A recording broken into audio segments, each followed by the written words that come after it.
42 minutos pasaron de las 13. Vamos a hacer foco en uno de los temas del día. En realidad reunimos circunstancias del día, de la semana, en un foco que bien podría titularse, si estuviésemos en periodismo gráfico, como el rápido deterioro de un gobierno sin poder. Vean, visualicen estas imágenes. En sus exposiciones públicas, Milei hace lo que ya le vimos hacer muchas veces: grita, salta, gesticula, insulta, le hace bullying a sus oponentes. Pero de a poco esa performance que en algún momento llamó la atención por lo exótico, después a muchas personas les resultó atractivo, a muchas personas de poder, del dinero y del poder les resultó atractivo, cada vez más se percibe como un stand-up patético. El fenómeno inició hace tiempo, pero a partir del episodio de Luna Park, donde Milei alternó una supuesta clase erudita de economía con un cover mal resuelto de un tema de la renga, desde ese momento, aquellos que le aplaudían esa perfo empezaron a ver en Milei a un mal artista de stand-up. Por lo tanto, la valorización política de eso que se ve disminuye. Otras muestras de desvalorización política de Milei de las últimas horas. Lo que comentábamos hace un ratito de la Cámara Federal. La Cámara Federal ayer le ordenó al gobierno hacer lo que el gobierno no quiere hacer, que es distribuir alimentos. Tanto no lo quiere hacer el gobierno que apeló la decisión de primera instancia del juez Casanelo, y por eso es que se llegó hasta la instancia de Cámara. Los jueces de Cámara votaron 3-0 contra el gobierno. Y ahí hay un dato muy contundente, porque la composición de esa Cámara involucra al juez Martín Irursun, que le puso su apellido a una doctrina de persecución de exfuncionarios del gobierno de Cristina Kirchner, y que fue ariete fundamental del lawfare en la Argentina.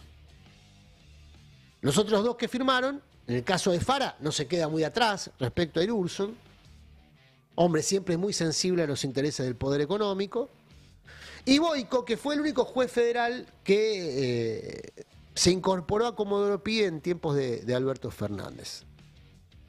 Ahora, ¿qué significa que 3 jueces voten en contra del gobierno? En las empresas hay un concepto que se conoce como ejecución estratégica. Es cuando un líder toma una decisión en función de la perspectiva, de cómo van a ir las cosas. La primera vez que yo oí hablar de ejecución estratégica no fue en relación a decisiones empresariales, sino a decisiones de jueces federales de Comodoro Pi. Toman decisiones estratégicas. ¿En función del beneficio de las mayorías? No, por supuesto, en beneficio propio. Se dice que tienen en Comodoro Pi un sexto sentido para oler el despoder. Para oler el poder, y entonces encolumnarse detrás de quienes tienen poder, y para oler cuando ese poder se empieza a perder. En términos coloquiales, huelen cala. Un poder político moribundo. Y actúan como actúan. En el Congreso también se vio una escena que hasta acá, en los 6 meses del gobierno de Milei, no había ocurrido. La composición de 2/3 entre radicales y peronistas para votar una ley que disgusta al gobierno, al punto de que Milei no hace más que prometer vetar esa ley desde hace 48 horas. La ley es la fórmula jubilatoria, una nueva fórmula jubilatoria que además repone el 8% que los jubilados perdieron por la transición de una fórmula a otra. Votaron más de 2/3 de los diputados por esta fórmula y probablemente se obtenga también 2/3 en el Senado.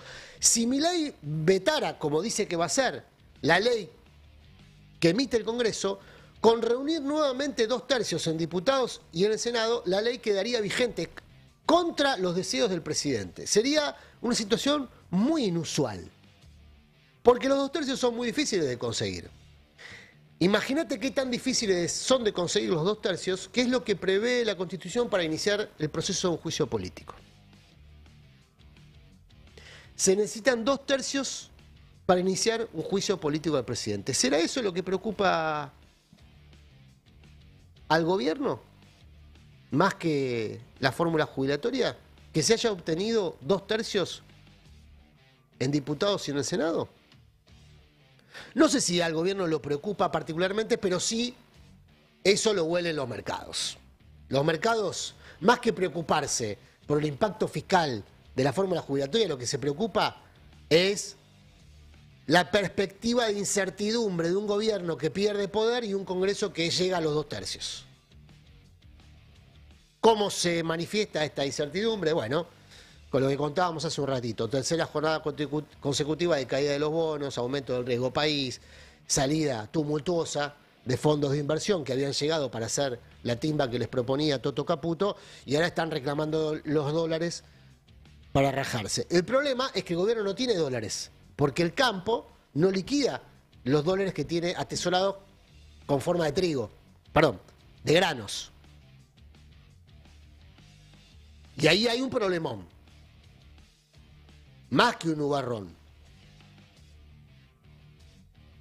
Hay una flor de tormenta de frente, porque sin dólares y con los mercados así de inquietos, tratando de rajarse de las posiciones que han tomado en la Argentina, la presión sobre el tipo de cambio se incrementa. Y si se mueve el tipo de cambio, es decir, si esa presión finalmente es convalidada por una devaluación, que sería la válvula de escape que puede tener a mano el gobierno, una devaluación para contentar a los ojeros y que los ojeros liquiden y eso otorgarle algo de sobrevida. El problema es que la devaluación va a ir de frente otra vez contra una sociedad que ya no da más. Porque la devaluación obviamente impacta en precios. Y ahí está la duda final de toda esta secuencia. Porque si uno lee las encuestas, el electorado de Milei todavía lo banca, lo aguanta. Le aguanta la motosierra, la licuadora, el golpe al bolsillo. Pero ahora en junio empiezan a llegar facturas con incrementos de entre el 180% y el 400% en luz y gas. Todos los meses te va a aumentar la luz y el gas. Todos los meses. ¿Por qué? Bueno, porque el gobierno que hace 15 minutos dijo no vamos a aumentar hasta julio-agosto, hasta pasado el invierno, ahora vuelve sobre sus pasos porque el Fondo Monetario pone en duda la sustentabilidad del plan fiscal. Entonces dice, no, eliminemos ya los subsidios. Bueno, eso va a implicar aumentos muy severos para los sectores medios bajos. ¿Cómo va a impactar esa afectación al bolsillo en el soporte que tiene su base electoral? No lo sabemos. Otra pregunta. ¿Cómo va a impactar en esa base electoral los escándalos de corrupción que están brotando minuto a minuto desde que se conoció el tema de los alimentos? Porque si había un compromiso electoral que Milei representaba en su condición de outsider, era que al menos, como no era un político tradicional, no iba a robar. Bueno, resulta que ahora se están conociendo curros muy cerca de la oficina presidencial y con muchas de las personas que involucran al círculo íntimo del presidente. Hay que seguir con mucha atención porque todo tiene un límite. Los primeros que se mueven son los que olfatean despoder.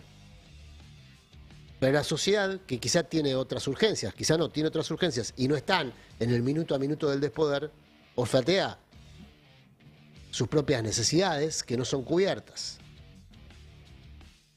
Y ahí el derrumbe se vuelve definitivo.